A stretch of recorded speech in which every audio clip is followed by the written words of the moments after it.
ಗೊತ್ತಾಗ್ಲಿಲ್ವ ಯಜಮಾನ್ರೆ? ಗೊತ್ತಾಗದೆ ಇದ್ದಿದ್ರಿಂದಲೇ ಅಲ್ವಾ ಕೇಳಿದ್ದು? ಅಲ್ಲ ನೀವೇ ಅಲ್ವಾ ನನ್ನ ಇಟ್ಕೊಂಡವ್ರು, ಈಗ ನೀವೇ ಯಾವತ್ತು ಕೇಳಿದ್ರೆ ಏನ್ ಮಾಡ್ತೀವಿ? ಸರಿಯಾಗಿ ಮಾತಾಡು. ಅಲ್ಲ ನನಗೆ ವಯಸ್ಸಾಯ್ತು ಕೂಡುವುದಿಲ್ಲ ಅಂತ ಹೇಳಿದ್ರು ನೀನೇ ಬೇಕು ಅಂತ ನೀವೇ ಇಟ್ಟುಕೊಂಡವ್ರು, ಈಗ ನೀನೇ ಬೇಡ, ಚೆನ್ನಾಗಿರುವುದಿಲ್ಲ ಹೀಗೆಲ್ಲ ಮಾತಾಡಿದ್ರೆ. ಇಟ್ಕೊಳ್ಳುವಾಗೆಲ್ಲ ಚೆನ್ನಾಗಿರ್ತದೆ, ಹಳೇದಾದ್ಮೇಲೆ ಎಲ್ಲ ಹೀಗೆ ಬೇಕು. ಅಡಿದು ಚೆಲ್ತಾರೆ.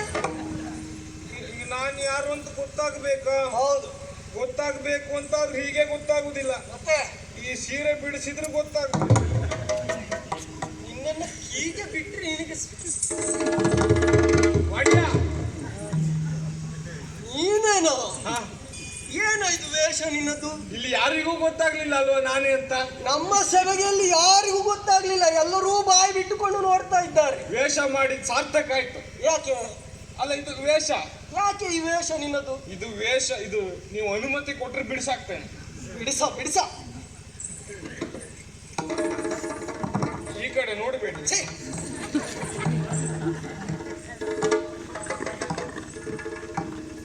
ಮತ್ತೆ ನೀವು ಈ ಕಡೆ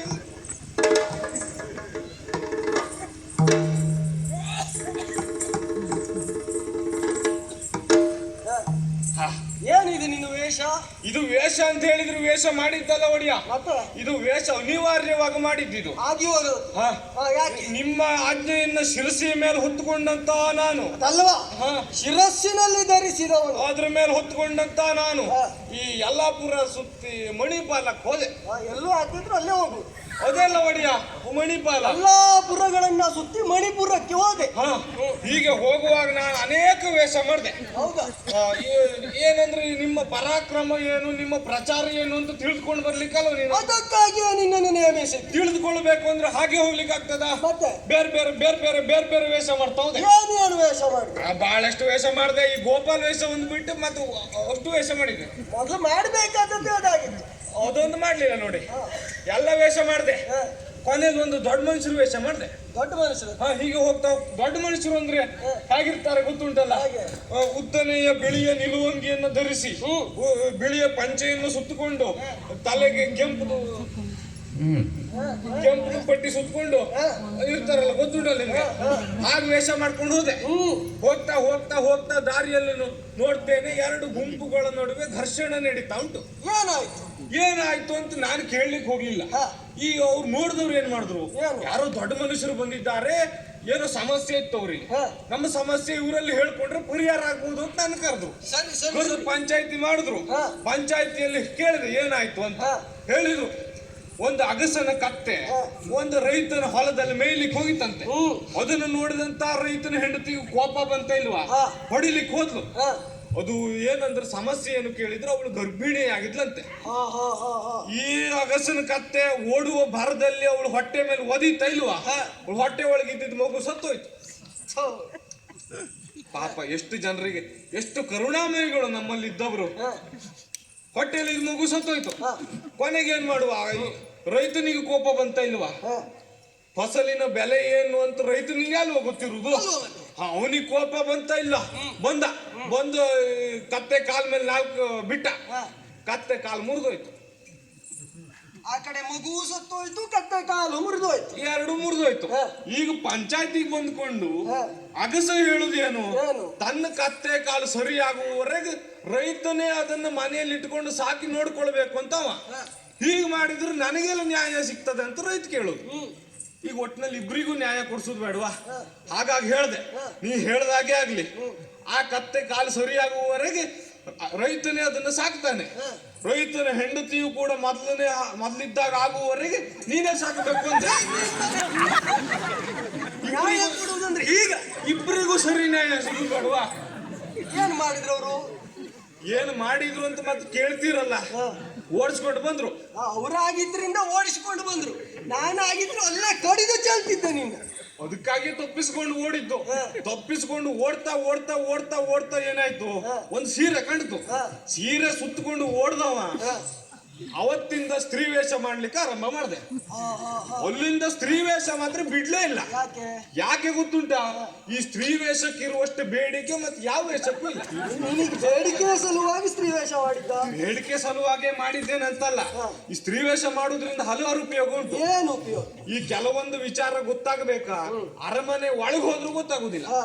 ಅದೇ ನೀವು ಬೀದಿಯಲ್ಲಿ ಓಡಾಡು ಹೆಂಗಸರಿಗೆ ಕೇಳಿ, ಅರಮನೆ ಒಳಗಿರೋ ವಿಚಾರ ಅವರಿಗೆ ಗೊತ್ತಿರ್ತದೆ. ಹಾಗಾಗಿ ಸ್ತ್ರೀ ವೇಷ ಮಾಡ್ಕೊಂಡು ಹೆಂಗಸರ ಮಧ್ಯೆ ಹೋಗಿ ಕೂತ್ಕೊಂಡ್ರೆ ಊರಲ್ಲಿರೋ ಎಲ್ಲ ಪಂಚಾಯತಿನೂ ಅಲ್ಲಿಗೆ ಆದೀತು ಮಾರಾಯ ನೀನು. ಅದೊಂದು ಉಪಾಯ ಮಾಡ್ಕೊಂಡೇ ಇಲ್ವಾ? ಸ್ತ್ರೀ ವೇಷ ಬಿಡ್ಲೇ ಇಲ್ಲ.